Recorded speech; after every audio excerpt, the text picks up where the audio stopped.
Well, working on my Jeep today, right? And these are the connections I made that I still got to put the little things on them so that they don't touch. But it's fucking plugged, right? And this is Access or Excess, the same company that you guys use. And this like deletes the factory amp, right?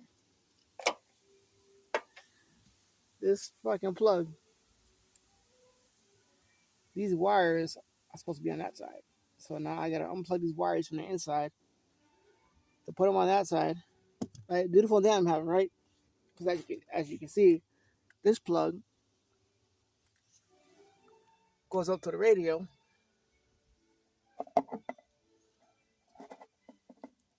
and these wires are in the right side because they go there and there, there and down there. And then once you go up here, where the fuck I made this fucking plug, they didn't know that the wires are supposed to be on that side. So now I got the fun job of unplugging it from the harness. All right, YouTube, 2011 Jeep Sahara, no sound. That's the plug for the radio. That's the radio. Everything's right. We didn't do the cameras on this one because my customer didn't really care too much about the amp, so we did the amp delete. This is the harness that you got to pre-wire. When I got this from the Access, you do got to go on the website and they'll give you instructions. It ain't come with instructions, but after this, still no sound, so you got to unplug these pins and put the pins on the other side. All right, so we got sound and the radio now. If you get this plug and you get no sound, you're gonna have to unpin it. So these 4 wires that were over here next to the green and brown ones got to get moved over here.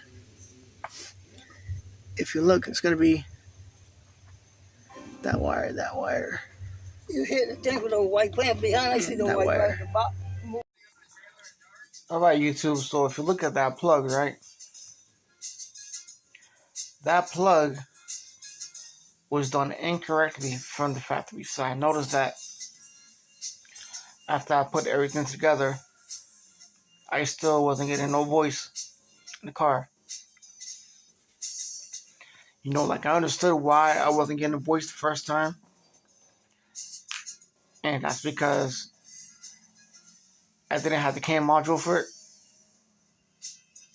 And the cam modules are roughly, if you go online, the 109, you go to one of those audio stores, they're gonna be right around maybe like 150, 160 for the campus. That plugs in for the back of the radio.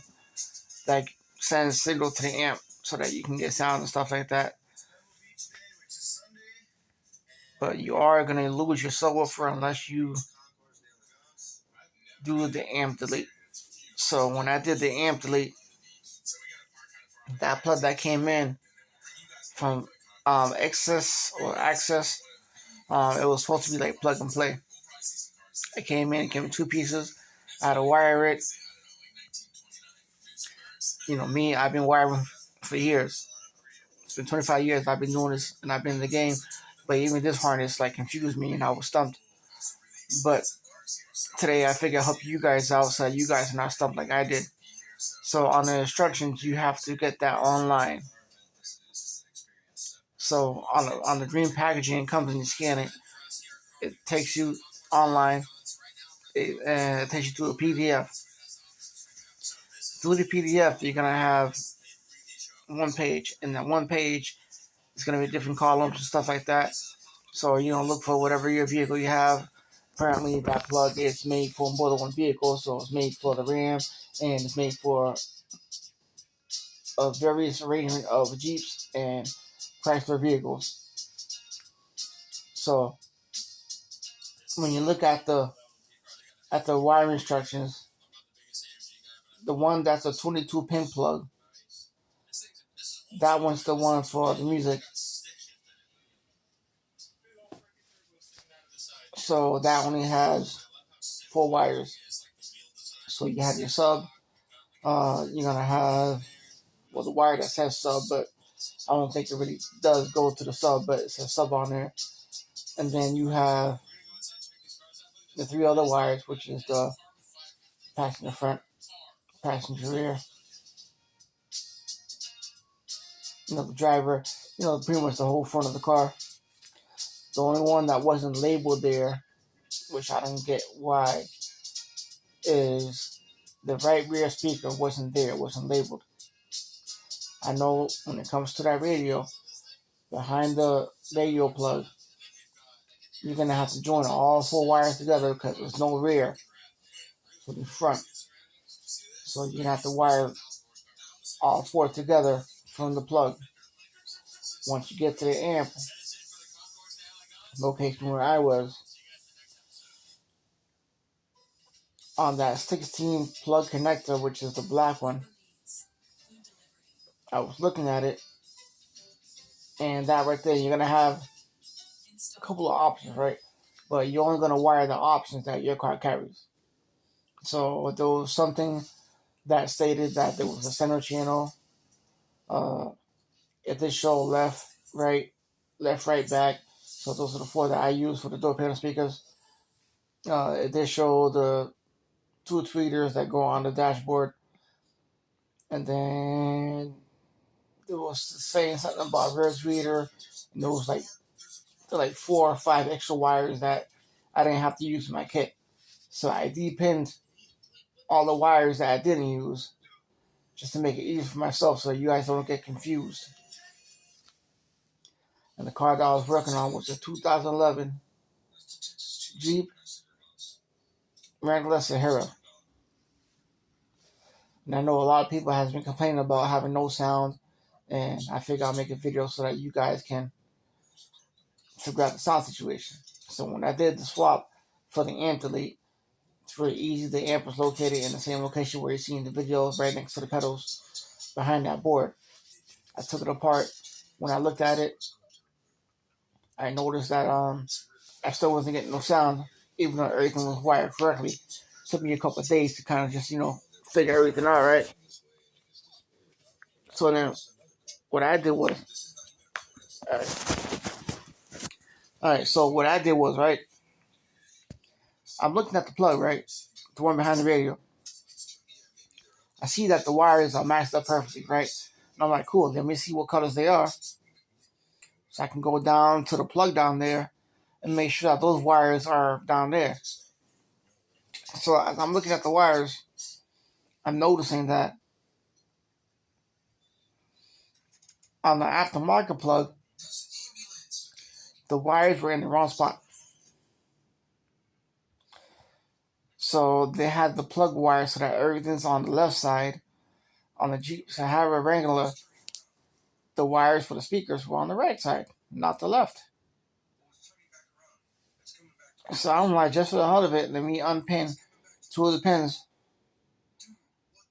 and I'll just touch the plug connector. When I probe the plug connector, one of the door panel speakers came on. So when you get that aftermarket plug from Access, you are going to have to rewire it. Something that the company did not mention. And they sent me another wire there and Graham. I spoke to their specialist to see why I'm not getting no voice. And they gave me options, but that's one of the options that was not on there. So that information that was given out. So on the Jeep Sahara, we got all that taken care of. We got all the speakers working now.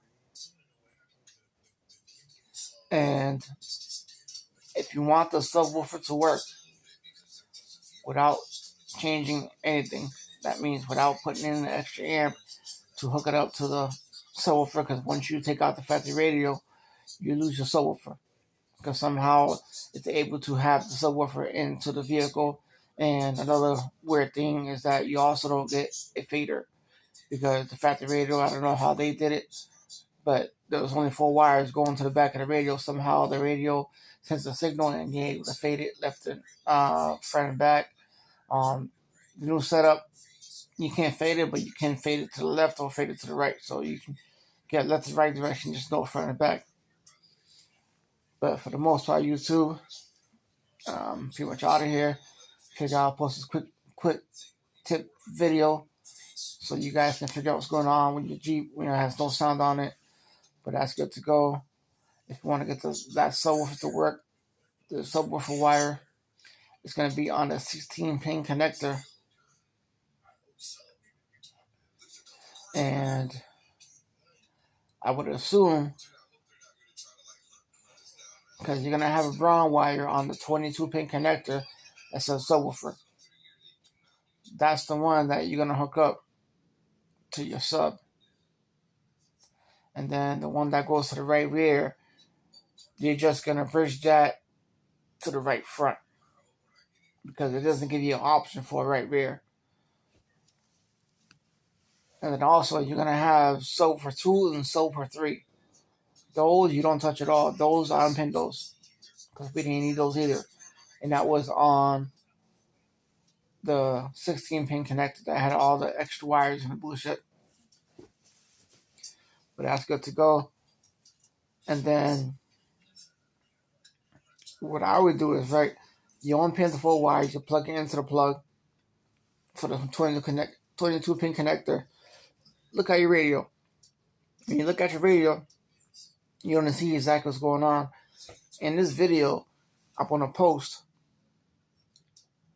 a picture of a wire diagram that I did. I wrote it out. Don't mind the one on the top. The top is the one you're not going to use. What you want to use is the one on the bottom, the one that's more simplified.